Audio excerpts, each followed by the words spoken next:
You're paying more for organic coffee, maybe 20%, maybe 50% more than the regular stuff. You see that label, you feel good about the choice, and you move on with your day.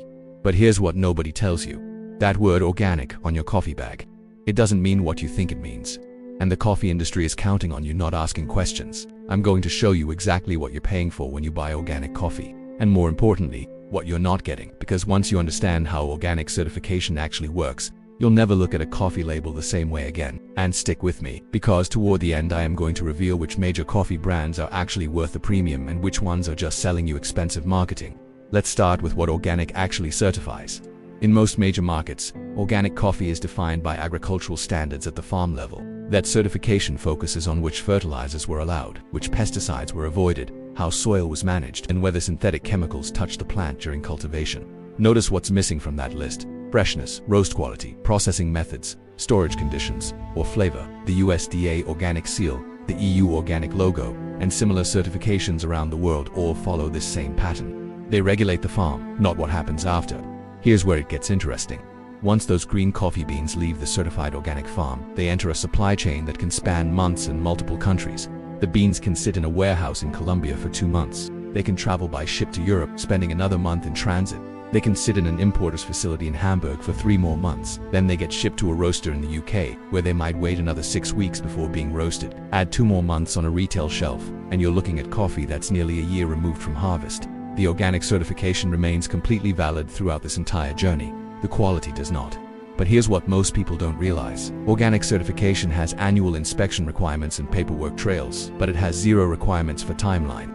There is no expiration date on organic certification based on how old the coffee is. A coffee harvested in January 2024 can be sold as organic in December 2025, and no rule has been broken.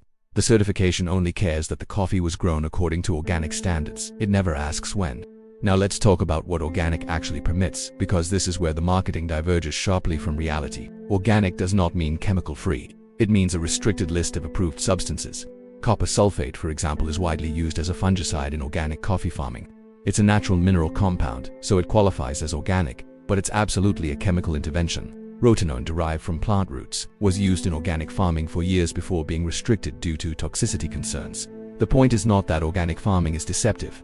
The point is that organic and no chemicals are not synonyms, even though marketing often treats them as if they are. Here's something even more surprising. Many small-scale farmers practice what would qualify as organic farming but never get certified. Why? Because certification costs money they don't have. In countries like Ethiopia, Colombia, and Guatemala, small family farms often grow coffee using traditional methods with no synthetic inputs whatsoever. They're organic by practice, but they can't afford the certification fees, the annual inspections, or the administrative burden. Meanwhile, larger states and cooperatives can spread certification costs across thousands of bags, making the economics work. This creates a perverse outcome where the smallest, most careful farmers can't use the label, while industrial-scale operations can plaster it everywhere. Let me give you a concrete example. There's a farm in southern Colombia I learned about through a specialty roaster. The farmer grows coffee at high altitude using no pesticides, no synthetic fertilizers, nothing but traditional composting and manual pest management. His coffee scores consistently above 86 points on specialty grading scales, but he produces only 50 bags per year. An organic certification would cost him roughly 15% of his annual coffee income. He can't justify it. Instead, he sells directly to a roaster who visits the farm annually and verifies the practices in person. That coffee never carries an organic label, but it's more carefully grown than most certified organic coffee you'll find in supermarkets. The certification system wasn't designed for farmers like him. Now let's examine what happens at the retail level, because this is where organic labeling becomes most problematic for consumers. Walk into any major supermarket chain and you'll see organic coffee from brands like Lavazza, Green Mountain, or store brands from retailers like Whole Foods and Tesco. The organic claim is front and center, often accompanied by imagery of lush farms, happy farmers, or pristine mountain landscapes. But here's what you won't see prominently displayed: roast dates. Most of these bags show a best before date, which tells you almost nothing useful. A best before date might be 18 months from the roast date. That means the coffee on the shelf could have been roasted 6 months ago and you'd have no way of knowing. This matters because coffee stales quickly after roasting. The volatile aromatic compounds that make coffee interesting begin breaking down within 2 weeks. After a month, significant degradation has occurred. After 3 months, you've lost most of what made the coffee worth drinking in the first place. No amount of organic certification changes this chemistry. A conventionally grown coffee roasted last week will taste dramatically better than an organic coffee roasted 4 months ago. But the organic label creates a quality halo that obscures this reality. People assume organic equals fresh, when the two have no connection whatsoever. Let's talk about blending, because this is another area where organic certification tells you less than you think. Major brands like Starbucks or Illy can blend organic beans from multiple countries and still label the result as organic. There's nothing wrong with blending per se, but blending is typically done for consistency and cost management, not for flavor excellence. A roaster might blend beans from Brazil, Colombia, and Ethiopia to create a profile that tastes the same year-round, regardless of crop variations. This makes business sense. It ensures that customers get a predictable product, but it also means the unique characteristics of each origin get buried under the blend. The organic label tells you the beans were grown to organic standards. It tells you nothing about whether those beans were selected for quality or simply for availability and price.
actually buying, and now you do.